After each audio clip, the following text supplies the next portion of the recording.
The huge green warrior Tars Tarkas came slowly toward me with his thin sword. I backed away. I did not want to fight him. I did not wish his death. He had been as kind to me as a green Martian can be. As I stood watching him, a rifle fired in the distance. Then another, and another. Tars Tarkas and his warriors were under attack from another tribe of green warriors. Within seconds, a terrible battle raged. As I watched, 3 of the attackers fell on Tars Tarkas. He killed one and was fighting with the other 2 when he slipped and fell.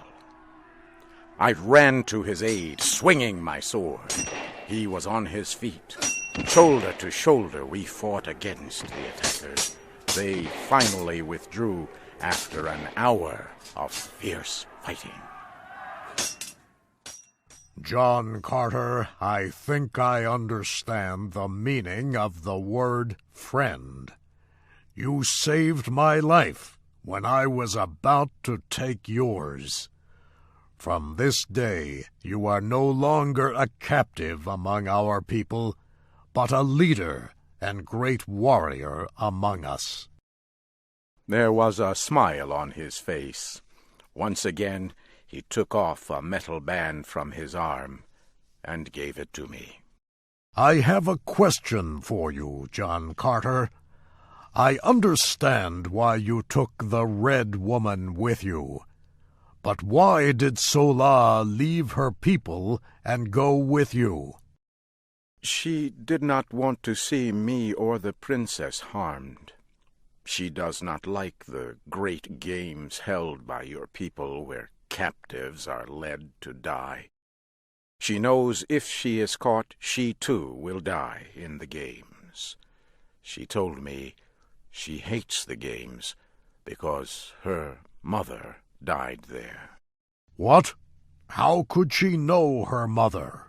She told me her mother was killed in the games because she had hidden the egg that produced her. Her mother hid Sola among other children before she was captured.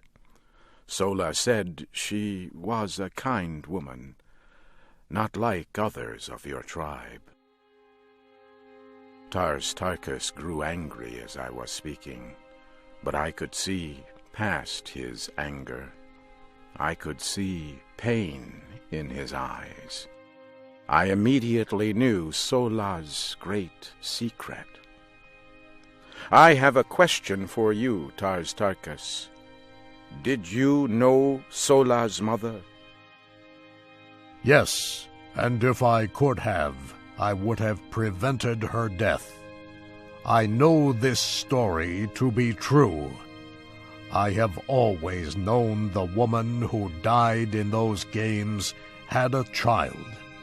I never knew the child. I do now. Sola is also my child.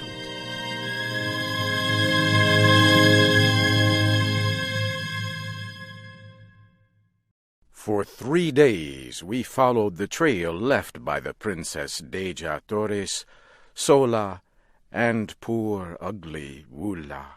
At last we could see them in the distance. Their animal could no longer be ridden. They were talking. When we came near, Wula turned to fight us. I slowly walked to him with my hand out. Sola was standing nearby. She was armed and prepared to fight. The princess was lying next to her feet. Sola, what is wrong with the princess? She has been crying much these past few days, John Carter. We believed you died so we could escape.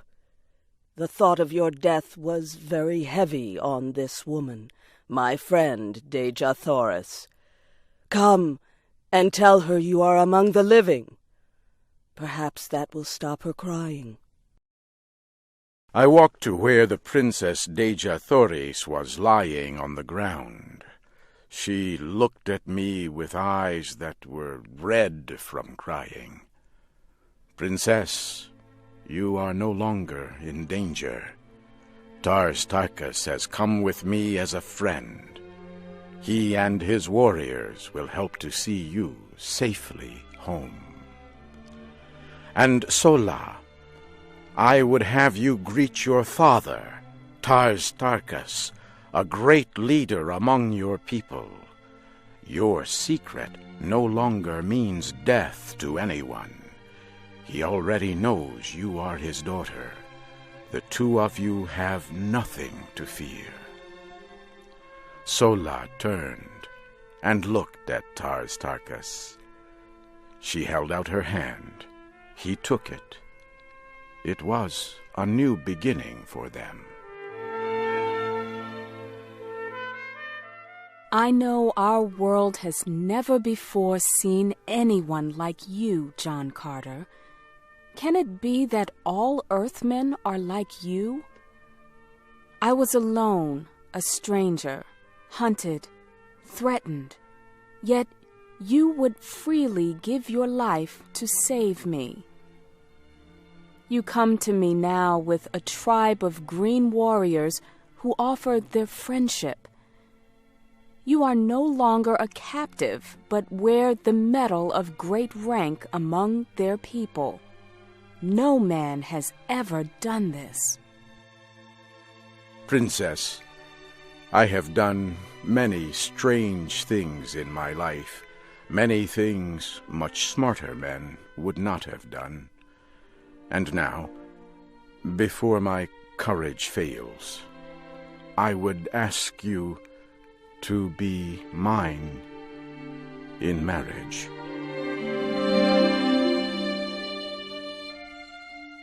She smiled at me for a moment, and then her dark eyes flashed in the evening light. You have no need of your courage, John Carter, because you already knew the answer before you asked the question.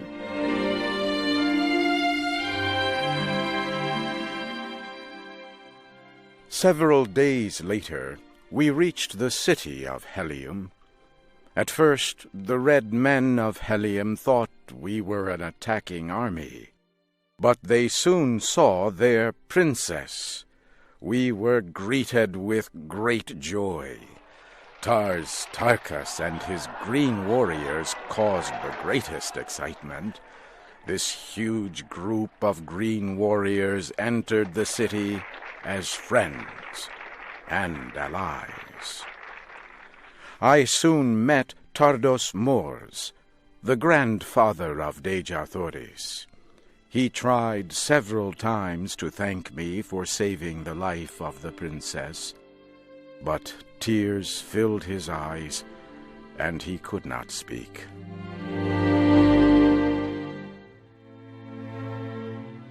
For 9 years I served in the government and fought in the armies of Helium as a prince of the royal family. It was a happy time. The Princess Deja Thoris and I were expecting a child. Then, one day, a soldier returned from a long flight. When he landed, he hurried to the great meeting room. Tardos Mors met with the soldier and reported that every creature on the planet had but 3 days to live. He said the great machines that produced the atmosphere on the planet had stopped producing oxygen. He said no one knew why this had happened, but there was nothing that could be done. The air grew thin within a day. Many people could do nothing but sleep. I watched as my princess was slowly dying. I had to try something. I could still move with great difficulty. I went to our airport and chose a fast aircraft. I flew as fast as I could to the building that produced the atmosphere of the planet. Workers were trying to enter. I tried to help. With a great effort, I opened a hole. I grew very weak. I asked one of the workers if he could start the engines. He said he would try. I fell asleep on the ground. It was dark when I opened my eyes again. My clothing felt stiff and strange. I sat up. I could see light from an opening. I walked outside. The land looked strange to me. I looked up to the sky and saw the red planet Mars. I was once again on Earth in the desert of Arizona. I cried out with deep emotion. Did the worker reach the machines to renew the atmosphere? Did the air reach the people of that planet in time to save them? Was my Princess Deja Thoris alive, or did she lie cold in death? For 10 years now, I have watched the night sky looking for an answer. I believe she and our child are waiting there for me. Something tells me that I shall soon know.